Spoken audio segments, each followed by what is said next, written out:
Rewrite the textbooks. Young Volcanoes on the Moon, presented by Science at NASA. Back in 1971, Apollo 15 astronauts orbiting the Moon photographed something very odd.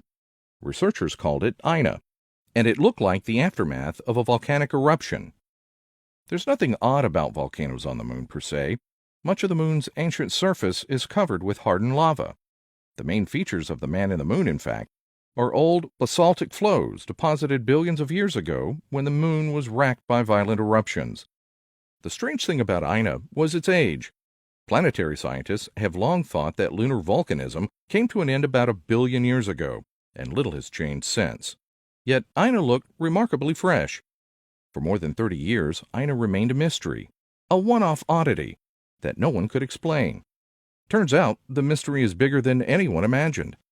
Using NASA's Lunar Reconnaissance Orbiter, a team of researchers led by Sarah Braden of Arizona State University has found 70 landscapes similar to Ina.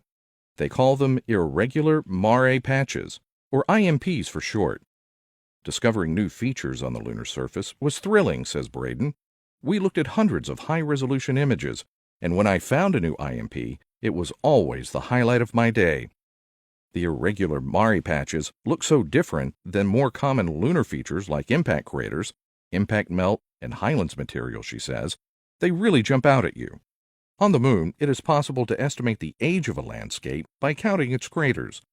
The Moon is pelted by a slow drizzle of meteoroids that pepper its surface with impact scars. The older a landscape, the more craters it contains.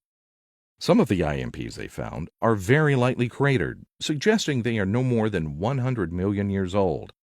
100 million years may sound like a long time, but in geological terms, it's just the blink of an eye.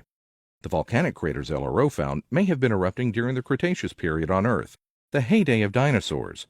Some of the volcanic features may even be younger, 50 million years old, a time when mammals were replacing dinosaurs as dominant life forms.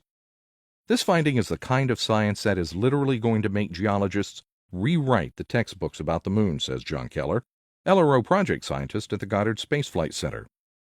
IMPs are too small to be seen from Earth, averaging less than 1/3 of a mile, about 500 meters across in their largest dimension. That's why, other than Ina, they haven't been found before. Nevertheless, they appear to be widespread around the near side of the Moon. Not only are the IMPs striking landscapes, but also they tell us something very important about the thermal evolution of the Moon, says Mark Robinson of Arizona State University, the principal investigator for LRO's high-resolution camera. The interior of the Moon is perhaps hotter than previously thought.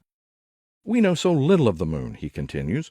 The Moon is a large, mysterious world in its own right, and it's only 3 days away. I would love to land on an IMP and take the Moon's temperature firsthand using a heat probe. Some people think the Moon looks dead, but I never thought so, says Robinson, who won't rule out the possibility of future eruptions.